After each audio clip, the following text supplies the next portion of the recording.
ગોપાલ ઇટાલિયા આમ આદમી પાર્ટીને ઝાડુ મારીને ભાજપમાં જોડાવાના છે. નમસ્કાર દર્શક મિત્રો, એશિયાના સૌથી જૂના અખબાર મુંબઈ સમાચારના ડિજિટલ પ્લેટફોર્મ પર આપનું સ્વાગત છે. હું છું વિમલ પ્રજાપતિ. ચાલો શરૂ કરીએ રાજકીય ગપશપ.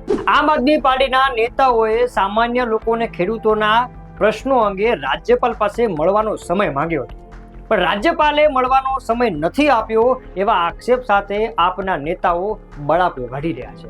શું કહે છે નેતા, સાંભળો. અમે માનનીય રાજ્યપાલશ્રીને આજે મળવા આવ્યા છીએ. રાજ્યપાલશ્રી પણ મારે વિનંતી કરવી છે. રાજ્યપાલશ્રીને વારંવાર રાષ્ટ્રીય પાર્ટીએ એમની પાસે સમય માંગ્યો છે. ખબર નહીં એટલા બધા બિઝી રહે છે રાજ્યપાલશ્રી. રાજ્યપાલશ્રી તો ગાર્ડિયન હોય છે રાજ્યના. એ તમામ પાર્ટીઓ એમને સરખી હોય છે, તમામ લોકો એમના માટે સરખા હોય છે. એટલે તો રાજ્યપાલને આપણે બધી ફેસિલિટીઓ આપીએ છીએ. બાકી રાજ્યપાલ તો અંગ્રેજી સરકારમાં હતા, અત્યારે શું જરૂર છે?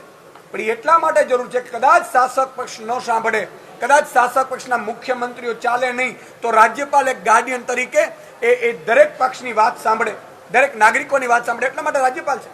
તમને આશ્ચર્ય થશે, વારંવાર રાજ્યપાલોને અમે માંગ્યો છે સમય. રાજ્યપાલશ્રી સમય જ નથી આપી રહ્યા આમ આદમી પાર્ટીને. ભાઈ, શું આ ભાજપ કોંગ્રેસની ગોઠવણો છે? આમ આદમી પાર્ટી રાષ્ટ્રીય પાર્ટી છે, 5 ધારાસભ્યો છે, લોકોની વચ્ચે, જનતાની વચ્ચે ઉભા છીએ, જનતાની વચ્ચે સતત મુદ્દાઓ ઉઠાવીએ છીએ. રાજ્યપાલશ્રીને એટલો સમય નથી મળી રહ્યો. રાજ્યપાલશ્રીને અમે રાજકોટ ગેમ ઝોન મામલે 26/9 અમે લેટર લખેલો.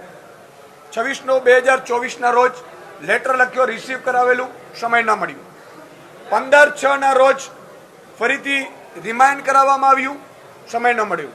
25/7/2024 રોજ ફરીથી રિમાઇન્ડ કરવામાં આવ્યું, સમય ના મળ્યો. 15/7/2025 રોજ પબ્લિક ઇસ્યુ, વિવિધ મુદ્દાઓ હતા રાજ્ય સરકારને સ્પર્શતા, અમે ફરીથી લેટર લખ્યો, સમય ના મળ્યો. અને 7/7 ચેતરભાઈ વસાવાએ ફરીથી લેટર લખ્યો છે, સમય ન મળ્યો. તમે જો આ બધા લેટરો પણ અમારી સાથે છે. આજે અમે નક્કી કર્યું છે, મેં હમણાં રાજ્યપાલશ્રીના અધિકારીઓ સાથે પણ વાતચીત કરી છે. અત્યારે કહ્યું કે રાજ્યપાલશ્રી હમણાં નથી, તો રાજ્યપાલશ્રીને અમે આવેદનપત્ર આપવા જવાના છીએ. અહીંયાથી ચાલીને અમે ગેટ પાસે જશું. એમના કોઈ પ્રતિનિધિ તો આવીને લઈ જાય, પણ ગુજરાતની જનતાનો મુદ્દો હશે એમાં આમ આદમી પાર્ટી ક્યાંય કોઈ કચાશ છોડવાની નથી. એમાં ખાસ કરીને ખેડૂતો, વંચિતો, ગરીબો, શોષિતો, નાના ઉદ્યોગો, પશુપાલકોના મુદ્દે આમ આદમી પાર્ટી લડી લેવાના મૂડમાં છે. જે કરવું પડે અમે કરીશું, પ્રજા માટે, અમે હિત માટે કરીશું. એટલે રાજ્યપાલશ્રીને પણ અમે અહીંયાથી આવેદનપત્ર આપવા જઈશું. આપ પણ આવજો, સૌ મીડિયા મિત્રો. અને અમે એવું ઈચ્છીએ છીએ કે ત્યાં આવીને કોઈ પણ એનો પ્રતિનિધિત્વ સ્વીકારી લે. ભાઈ, અમારો લેટર ત્યાં રિસીવ થવો જોઈએ અને ગુજરાતની જનતાને ખબર પડવી જોઈએ કે રાજ્યપાલશ્રીએ પણ નેક્સ્ટ ટાઈમ આમ આદમી પાર્ટી જ્યારે પબ્લિકના ઇસ્યુ હોય છે, અમારે કોઈ ફાઇલ માટેના ઇસ્યુ નથી હોતા. ભાઈ, અમારે શું જરૂર છે? અમે આ બધા સામાન્ય પરિવારમાંથી આવીએ છીએ. જે માનનીય ગોપાલભાઈ છે મારી સાથે, માનનીય મનોજભાઈ છે, માનનીય પ્રવીણભાઈ રામ છે, માનનીય બ્રિજરાજસિંહ છે, માનનીય ગોરીબેન સહિત અમારા જે કાર્યકર્તાઓ છે એ છીએ. અમે સામાન્ય પરિવારમાંથી આવીએ છીએ અને લોકોના ઇસ્યુ મુદ્દે મળવા માંગીએ છીએ. અને એમનું એ જ તો કામ છે. એના માટે તો બંગલો, ગાડી અને એમને ફેસિલિટી મળે છે, સેલેરીઓ મળે છે. માત્ર ને માત્ર કેન્દ્ર સરકારના હિસારે કામ કરવાનું રાજ્યપાલશ્રી નથી હોતું. એટલે આ ગુજરાતની જનતાએ પણ આ મુદ્દો સમજવાની જરૂર છે. પણ ગુજરાતની જનતાને એટલી ખાતરી આપી છે કે તમારે દરેક મુદ્દે જ્યાં પણ જવું પડશે, જેવી સ્થિતિમાં જવું પડશે, જરૂર પડે જેલમાં પણ જવું પડશે, તમે જઈશું. પણ તમારો એકેનો મુદ્દો અમે અટકવા નહીં દઈએ. એની ઉપર મજબૂતાઈથી અમે લડીશું.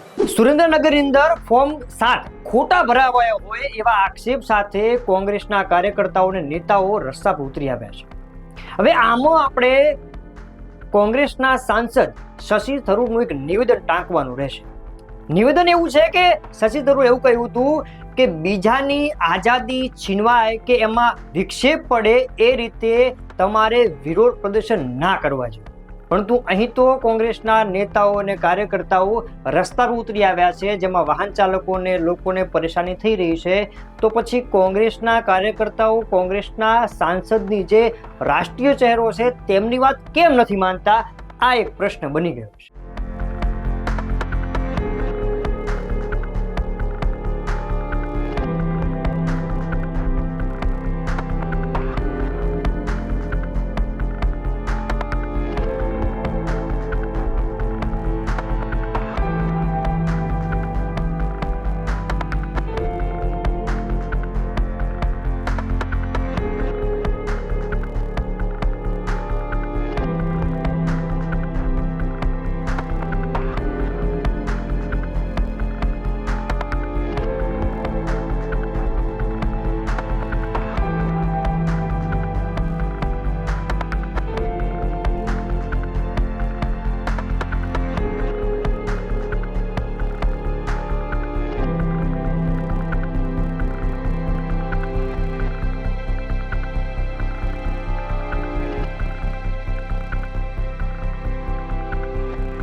અત્યારે શિવરાત્રીનો મેળો ચાલી રહ્યો છે. ભવનાથની અંદર હજારોની સંખ્યામાં શિવ ભક્તો આવી રહ્યા છે.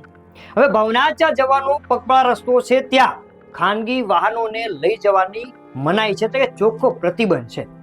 તો પછી માયાબાઈ આહિરના પુત્ર જયરાજ આહિર જે ઘણા સમયથી વિવાદમાં છે તે પોતાના મિત્રો સાથે ખાનગી ગાડીમાં આ જગ્યાએ પહોંચ્યો કેવી રીતે? જોકે આ બાબતે જિલ્લા કલેક્ટરે તપાસના આદેશ આપ્યા છે, પણ તપાસ કેવી થશે એની મને ખબર નથી.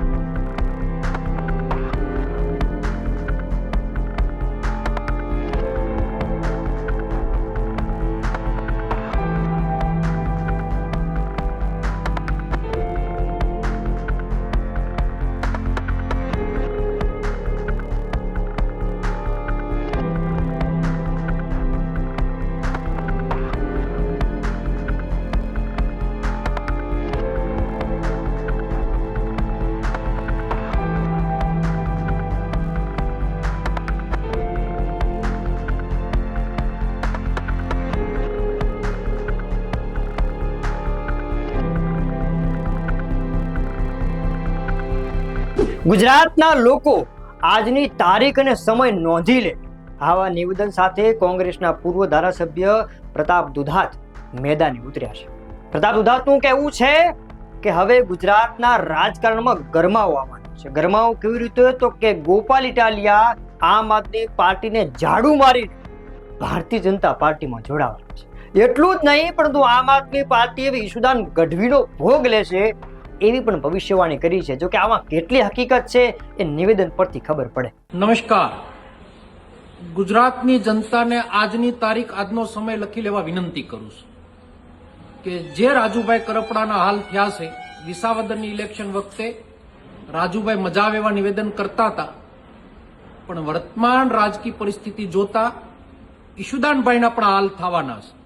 ટૂંક સમયમાં હવે પછીનો ભોગ ઈશુદાનભાઈનો લેવાનો છે અને ગોપાલભાઈ ઇટાલિયા આમ આદમી પાર્ટી મુક્ત કરી અને પોતે પણ ઝાડુ મારીને ભારતીય જનતા પાર્ટીમાં જવાના છે. જનતાને સમજવાની જરૂરિયાત છે. ધન્યવાદ.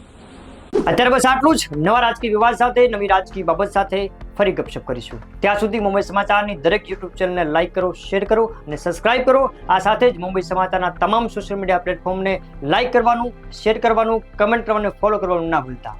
નમસ્કાર.